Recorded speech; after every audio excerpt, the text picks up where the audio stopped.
Welcome to APCUG's Saturday Safari, where each quarter of the year we go on a big journey down the technology path and learning more about technology. Today we've got a real special treat because today is the J Day. We got a whole bunch of J's today with us, and so that's going to confuse us. We got 3 different presentations today, so you're going to get extra bang for your buck. A very interesting assortment of topics for our safari. We're going to start out with one of our presenters that does many presentations for us. John Krout's here from the Potomac Area Computer Club. And today he's going to do a very timely, so that the next time this comes around, you're going to know how to take total eclipse photos.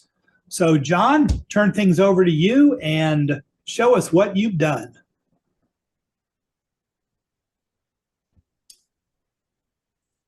Need to unmute.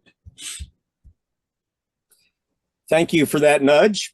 Let's see here. Okay, I'm going to share my screen. First slide is black. Don't panic. Your computer has not failed when you see this. I use this to clear a few things off of my screen so that they don't bother you.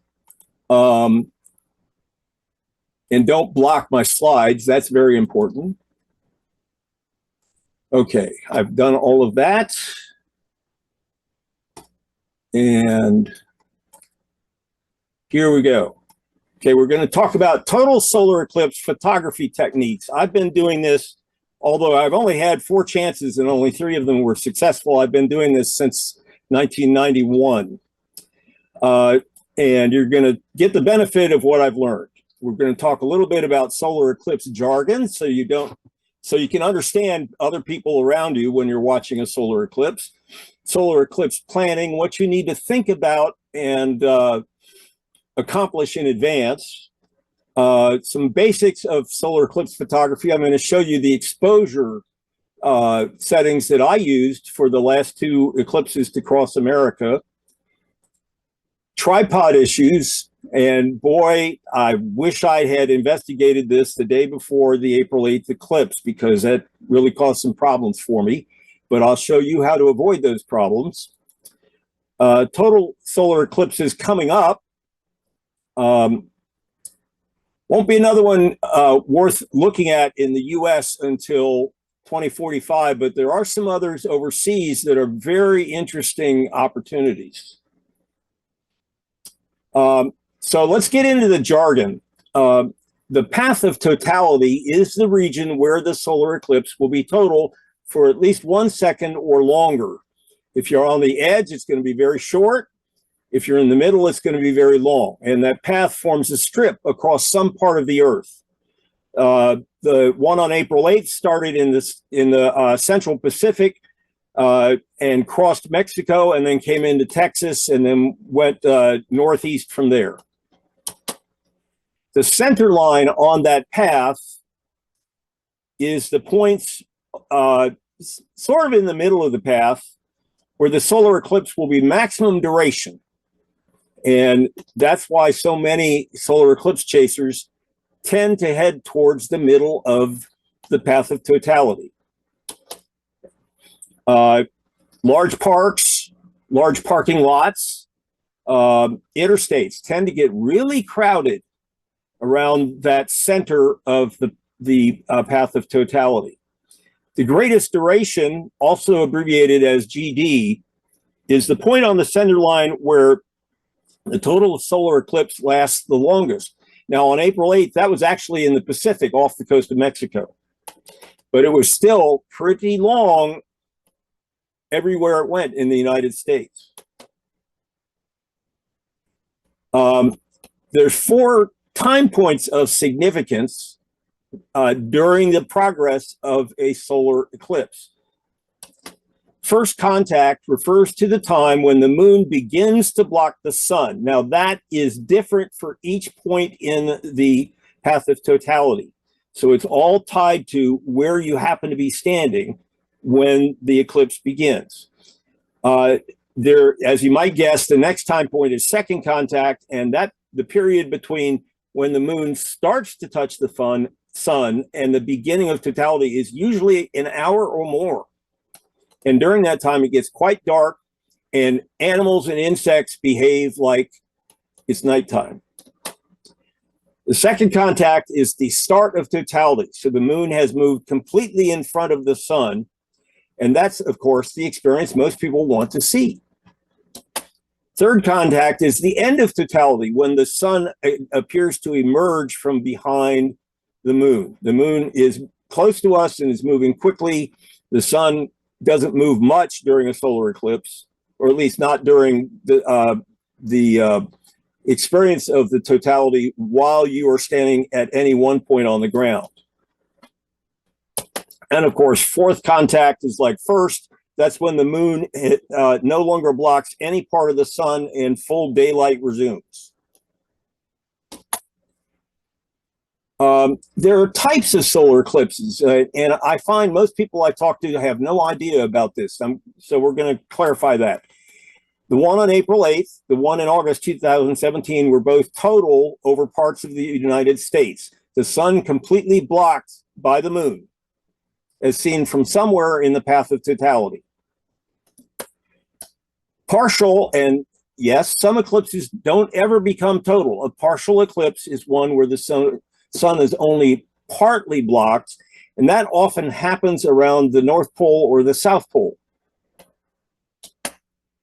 This one is called annular, and that is Latin for ring-like. And the reason this one happens is because the moon is near its greatest distance from Earth in its orbit, and it blocks, because it appears smaller than usual, it blocks only the center of the sun. This one was shot in 2013 in Albuquerque, New Mexico, where we went to see this eclipse. And I can tell you, one is enough. I probably wouldn't travel to see one of these again. It's just not as interesting. It's also a radically different exposure situation, because that sun really burns into the photosensor. And then there is this rarest type called a hybrid. Now, this is where the moon is fairly far away from the Earth, but during the eclipse, part of the eclipse is total because the moon is slightly closer to the Earth. And then during another part of the eclipse is annular because the moon has moved just far away enough to expose part of the sun. And those are very rare. Now, for planning, probably the most important thing you can do is find an online interactive eclipse map that shows you the path, lets you zoom in and zoom out, and when you click on any part of it, it will show you the 4 time points at that point on the Earth. I'm going to give you an example here in a minute. We'll run through the site that I've been using recently. You can see the totality path and the center line marked on the map. You can click on any spot within the totality path to see eclipse time of day details. There's 4 time points I just mentioned for that particular location. And then there's practical considerations. Parking, traffic. You definitely want ISO compliant eclipse sunglasses, food, water, and restrooms, particularly if you're not near a McDonald's or wherever else, Subway, wherever else you buy food. You want to carry some with you. And if possible, I recommend that you go to the viewing site about 24 hours or 25 hours before totality and figure out where the sun is located in the sky, because it'll be in about the same place the next day during the eclipse, and identify obstacles to avoid. So that might be buildings, trees, hills, elevated highways, anything up high that could possibly block the eclipse. You want to move to avoid those objects. Learning about that site in advance is extremely valuable. Now, this is the website I have used recently for eclipse planning. It is called timeanddate.com. And you're looking right now at its main page. what you do is pull down the map, pull down the menu that is labeled Sun, Moon, and Space. In that menu, there is a choice which I circled for you called Eclipses. And that lets you see eclipse-specific maps and related data. Now, once you do that, the next page lists the next few solar and lunar eclipses. And yes, they include lunar eclipses. What you want to do there is scroll down and find a tile, a small rectangular part of the page that is labeled Solar Eclipses Worldwide. That cuts out the lunar eclipses. And it shows a list for the next 10 years. Now, I'm going to show you the ones that are coming up through 2028. You can click on any one in the list of eclipses to find its interactive map. And there's a full screen gadget on the map so that you can click to see max resolution on your computer screen. Here's an example. Now, that dark band moving from southwest to northeast is the path of totality in the area of Dallas, Texas, where I went for the April 8th eclipse. And when you click on a point like I did, and that happens to be roughly where I was sitting for this eclipse, the particular point, which is the little red push pin with the white dot on it, shows the time points. Partial begins, that's first contact. Full begins, that's second contact. Maximum is when the moon is most completely covering the sun. It's still completely covering it because it's slightly larger than the sun during most total solar eclipses.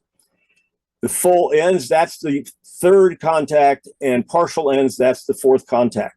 They don't use those words here, but you can use those words and amaze your friends. Now, you can see I wasn't very close to the center line. There's a couple reasons for that.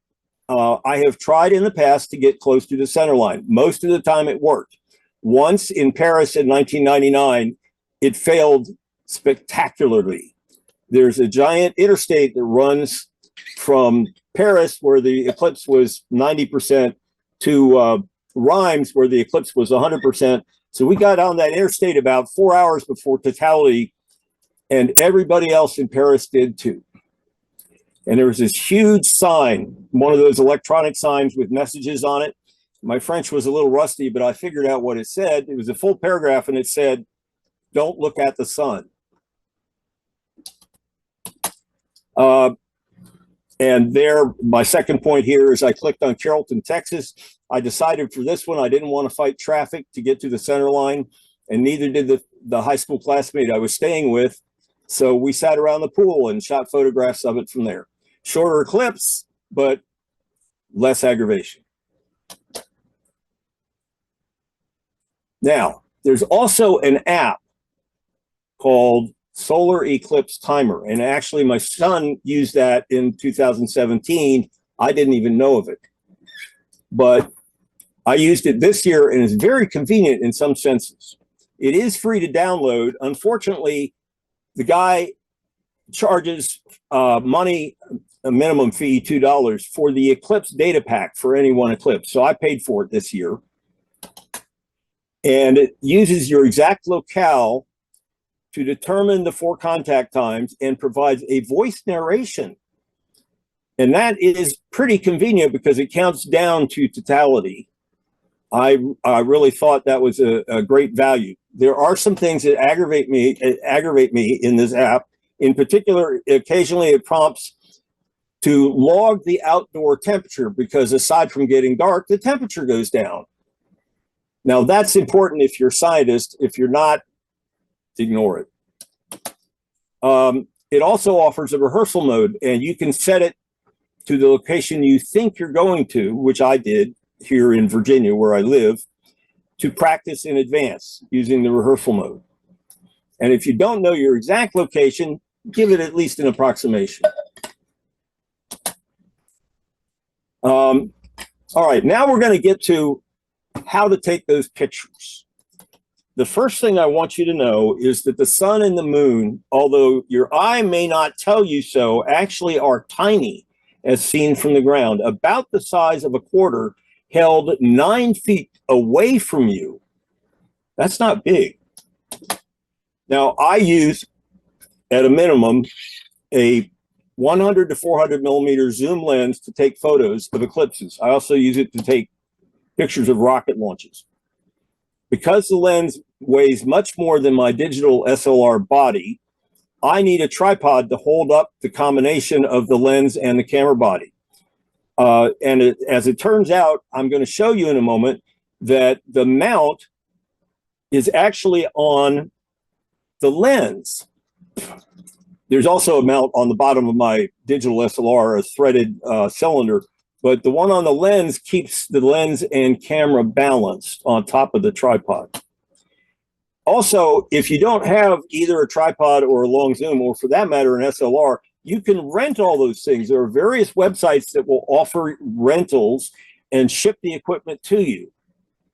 So that's something to consider.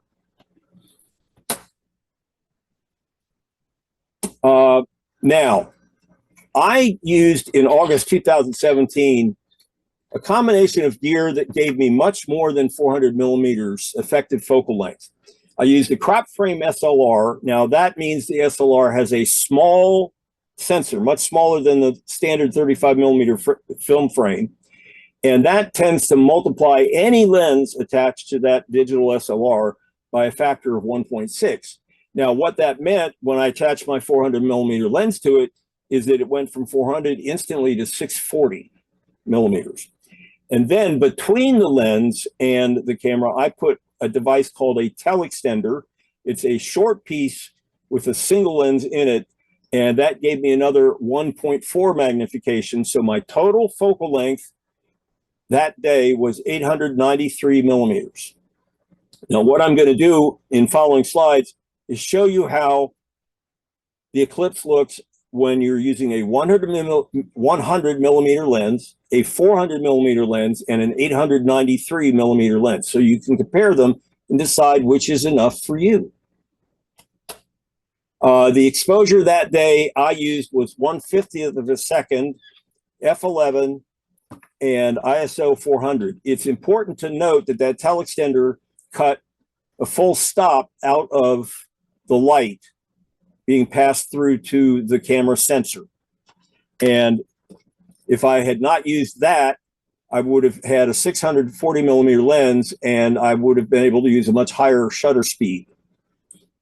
The telextender, I said 2 stops. I'm going to have to look up the data. I think it's 1 stop, but maybe it's 2.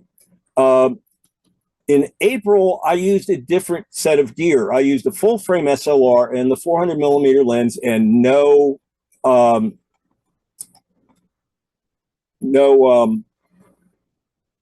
telextender. Okay, now, because I was using a much later generation of digital SLR, I was able to use a higher ISO sensitivity. So I turned that up by a factor of 10, from 400 to 4,000. I turned the shutter speed down by a factor of 10, from 400 to 4,000. So it should have looked about the same, except I got more light because I wasn't using the telextender. Now, autofocus. One of the things you ought to know about shooting an eclipse is autofocus may not be your best friend. It is definitely optimized for people and objects on Earth and is usually based on maximizing contrast. In particular, for rocket launches at Wallops Island on the eastern shore of Virginia on the Atlantic coast, the contrast is low because the 2 miles of air between the camera and the rocket is usually very humid. So I had to focus very carefully to get that sharp image. And for that reason, I used manual focus. In the past, I've used that for eclipses as well. It didn't work out this time as well as I'd hoped in April, and I'll explain that. There is a polite term if you don't want to insult the photographer when you don't get things quite sharply focused. It's called a soft focus. And you'll see what I did in order to confuse you so you wouldn't recognize that in my photographs. The main reason I had trouble with focus is because I had to rock my tripod back in order to get the eclipse in the view of the lens. And that meant I didn't have the normal stability on the tripod. Now I'm going to show you how to avoid that fate. Maybe it's simply because it was 7 years since the last time I shot an eclipse, but I had forgotten this lesson. So I've provided a very definite example of it for you in the following slides. Before I do that, though, I'm going to show you my two favorites from the eclipse on April 8th. This is the wedding ring that Bill James referred to before we got started today. This is just prior to totality. I didn't realize when I shot this that there were still clouds in the sky, and I think that really adds something to this photograph. I'm really delighted with this result. And this is a composite of 4 of my solar eclipse photographs from April 8th. Mr. Ewing, you can see that flare at about 170 degrees. It did come through, even though I exposed primarily for the atmosphere around the eclipse, the solar atmosphere. But you can see that same prominence. Back in 2017, I was in the area of Sparta, Tennessee. Now that was very near the center line, about a half a mile, and only about 50 miles east of the greatest duration point. So we were getting a pretty full experience that year. The totality also began about 1:30 p.m. Eastern Daylight Time. That was the totality at Carrollton in Texas began at about 1:40. Comparable times of day, but it was August, so the sun was lower than it is in May. And also because we were further north compared to Carrollton, Texas, it was lower in the sky. So I didn't have any troubles getting it into view. I had no tripod issues. Okay, so now we're going to talk about tripods. And this is one of the most interesting aspects of information you can find, because most websites that give advice on eclipse photography, and even a YouTube video that I watched in preparation for this presentation, completely ignore the #1 rule for eclipse photography. And I'm going to explain that to you. It has to do with the way you use your tripod. 2 parts of the tripod may prevent tilting the camera and lens high enough to photograph the eclipse. One of them is the lever, sometimes thought of as a handle, that you can use to either pan the lens left and right or tilt it up and down. And that thing, when you're looking at stuff very high in the sky, can strike a tripod leg and prevent you from swinging any higher. And parts of the tripod head may also contact each other. One part hits another and prevent tilting. I'm going to show you an example of that. Okay, this is my camera and my lens.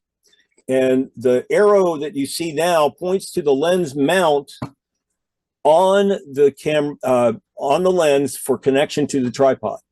And that's the balance point for the combination of the lens and the camera. There is another thing I want to point out, and that is many expensive tripods involve what's called a quick release plate that allows you to connect the camera and lens onto the tripod quickly and disconnect it quickly. You probably don't need to do that during an eclipse, but that's why that quick release plate exists. Now, another thing that's important about the quick release plate is that both the tripod head and the quick release plate have a front and a back, and they have to be aligned the same way in order for your lens to be pointed to the front. Now, these are photos I shot outside my home here in Virginia Here, the camera and lens are connected by the lens mount and the quick release plate to the top of my tripod. And in this case, the plate and the head are both pointed forward towards my house. But if you tilt it, it turns out the tripod head prevents tilting higher than what you see here. Can't tilt it any further. I'm going to show you how to work around that limit, because when I shot the Eclipse on April 8th, it was almost straight over my head. This is how you do it. You reverse the quick release plate on the lens mount and then attach it to the camera, attach the whole thing to the tripod head. Now, the tripod head is still pointing towards my house. The release plate backwards on the lens, the release plate is pointed towards my house. And now when I swing the lens up, I can swing it almost vertically. And that lets me shoot eclipses that are overhead.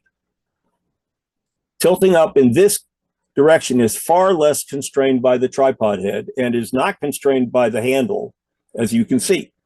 Now, having said all that, the tripod you use will almost certainly not be the tripod that I photographed here. For one thing, this is very expensive. But if you rent it, it won't be very expensive. In any event, you should do this kind of a test just as soon as you get the gear to make sure you know which way you can swing to make that camera look straight up.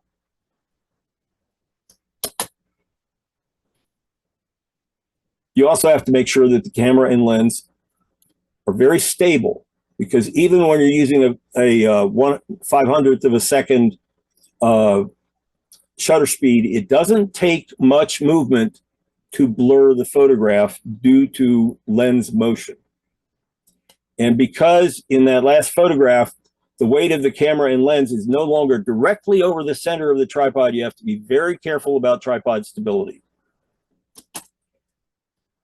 Tighten up the tripod leg joints if possible. My tripod leg joints have hex nuts that I can tighten to do that. Add weight to the center column of the tripod. Most expensive tripods have a hook at the bottom of the center column, and one purpose for that is to allow you to add a weight, such as a camera bag, and that adds stability. You can, if you're standing on dirt or turf, you can strap on tent pegs on the bottom of your tripod legs and push those into the ground. Now that may help. I haven't actually tried that. Now, once you've done all this stuff and the camera's pointed straight up, how do you aim it? And the answer is sit on a lawn chair, something that keeps you down below the view sight on the screen.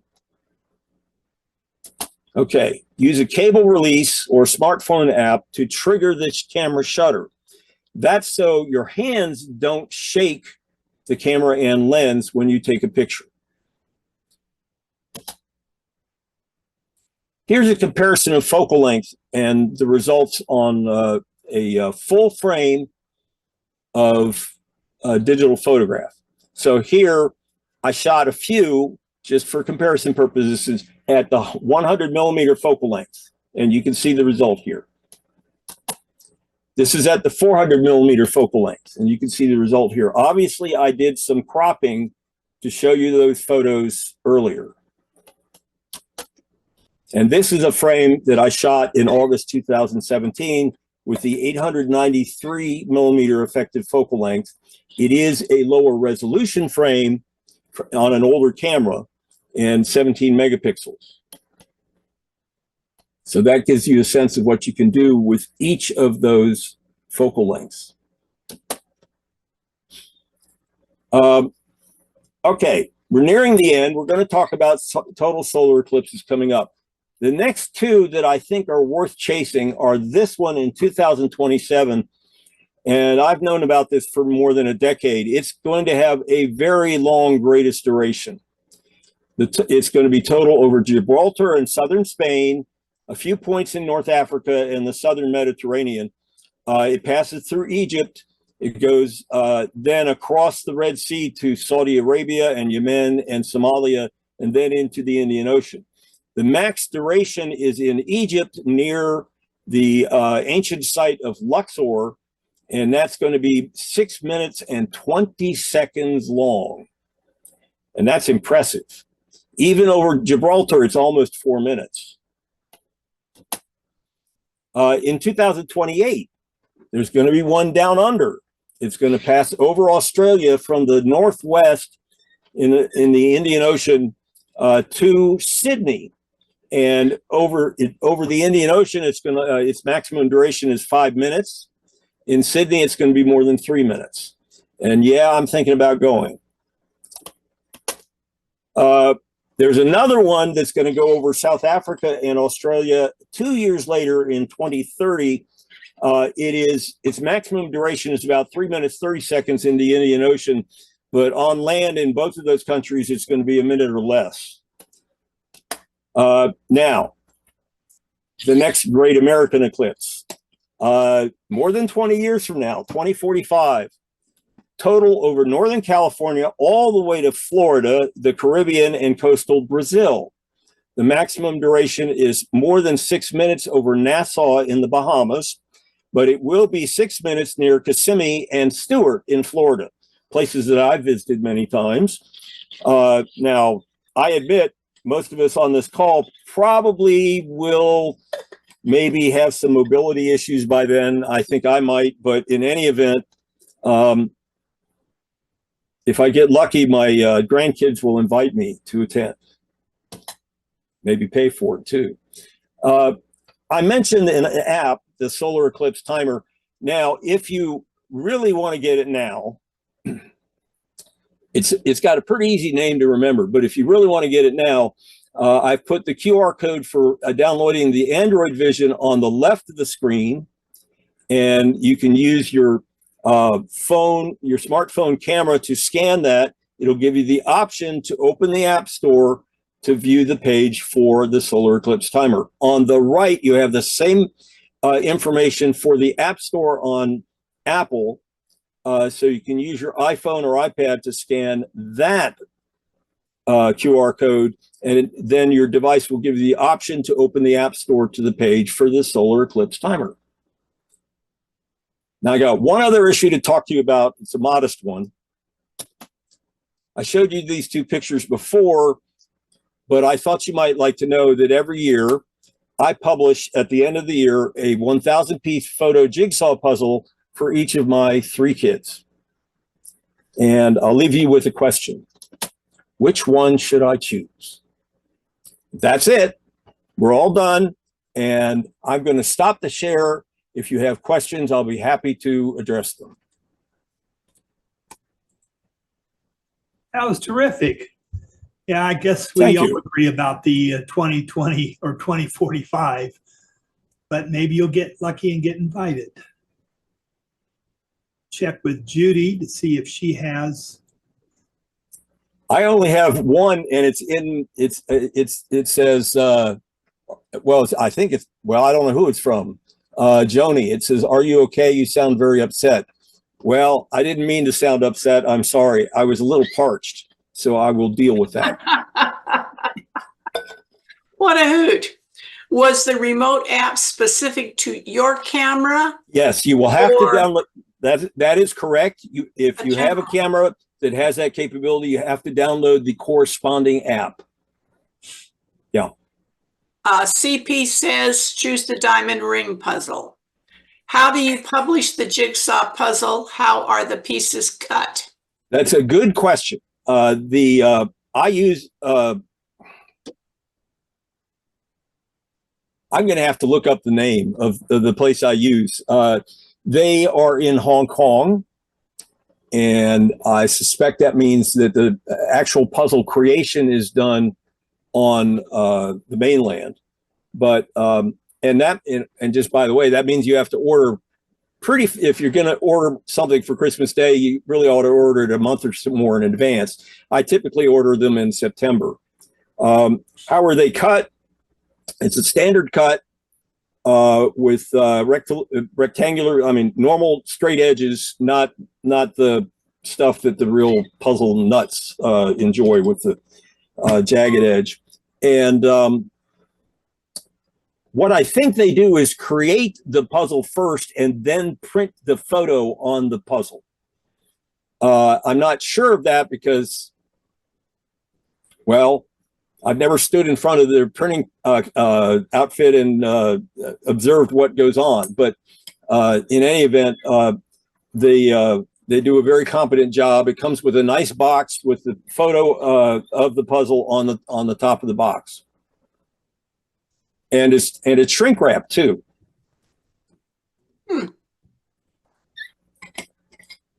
What was the line near the center right?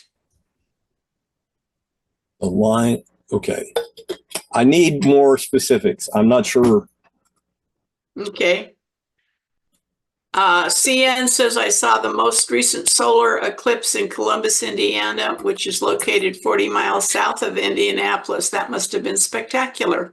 That was all over TV. Very interesting in terms of buying those eclipse sunglasses, the ISO compliant eclipse sunglasses.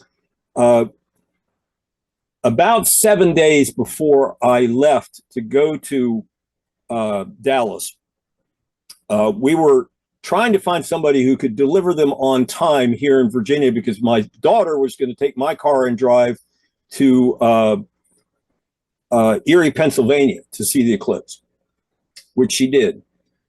She eventually found somebody who could get them to her, but we thought, frankly, we thought they were all sold out until we found that somebody. But then I walked into a grocery store in Carrollton and found a very nice Eclipse Day display with eclipse themed cakes and ISO compliant sunglasses. They still had them, so they must have really soaked up a lot of them. They estimated that over 1 million people were traveling from outside Texas to Dallas to see the eclipse.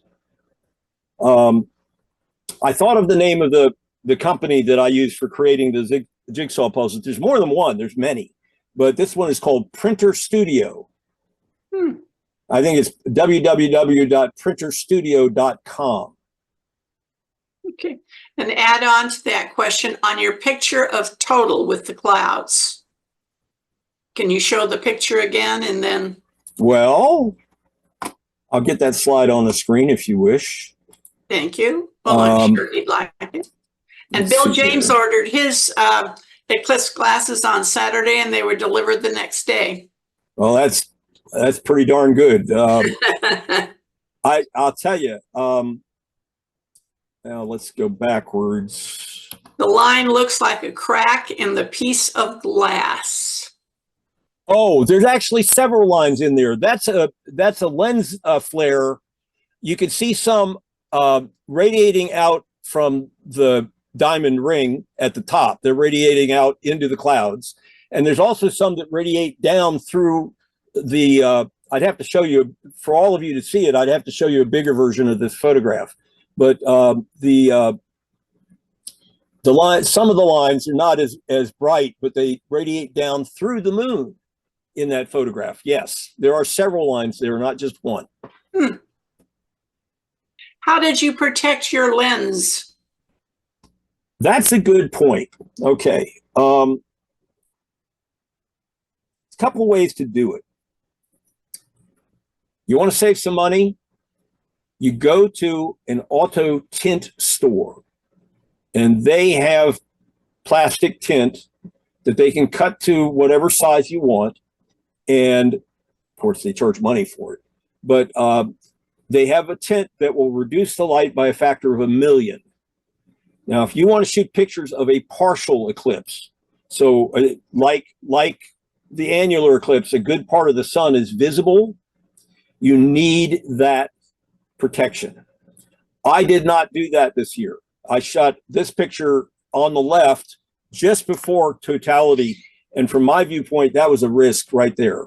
And not just a risk to my camera, because it can damage the sensor. Full sunlight on a sensor without some protection in front can really damage your sensor. I was a little less concerned once I saw the result of this photograph with all the clouds, because I realized the clouds were cutting out part of the sun. The other thing,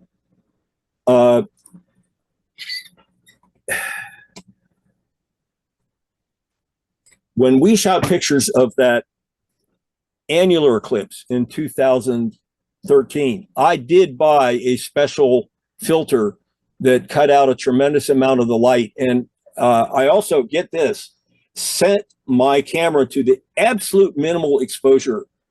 And that means f32 on the lens. I think, no, it was f22. It was telephoto lens. 1/8,000th of a second, the shortest shutter speed I had. And the lowest ISO setting on that camera was 100. It was still overexposed. And I actually used Photoshop to reduce the exposure quite a bit more in order to make that photo look nice for you in this slideshow. So photographing annular eclipses or partial solar eclipses where a good part of the sun is still visible, that's a completely different game from photographing a total eclipse. The app that I recommended, it will even prompt you when the sun is about to go total to take the protective filter off of your lens. And of course, when the totality is over, it tells you to put it back on too. But I didn't do that this year. I just decided I've had enough. I shot a couple of pictures just before totality, like the one you see here, that I'm very happy with. But otherwise, no, I don't shoot partials. Suburb of Dayton library had free glasses for everybody. And this person thinks you should print both photos. Well, that means I've got puzzles for 2 years. Well, that's right. It was interesting when we flew to Paris in 1999 to see the eclipse. That was a family vacation. And my kids were little. The oldest was 10 years old. We flew on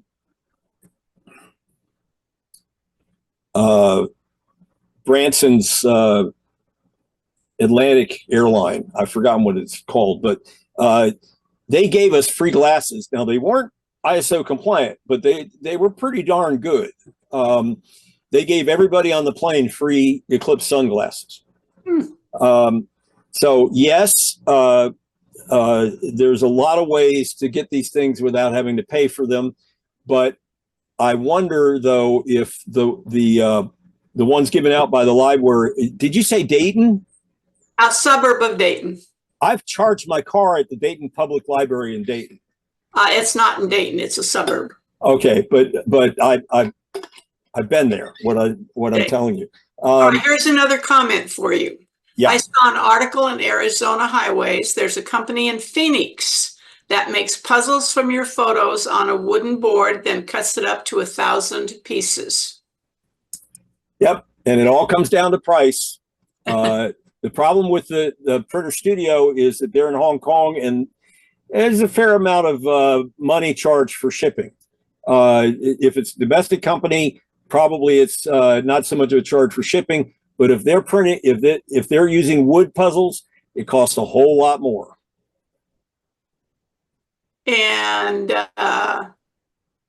Bill James says the airlines is Virgin Airlines. Thank you, Virgin Atlantic. Yes.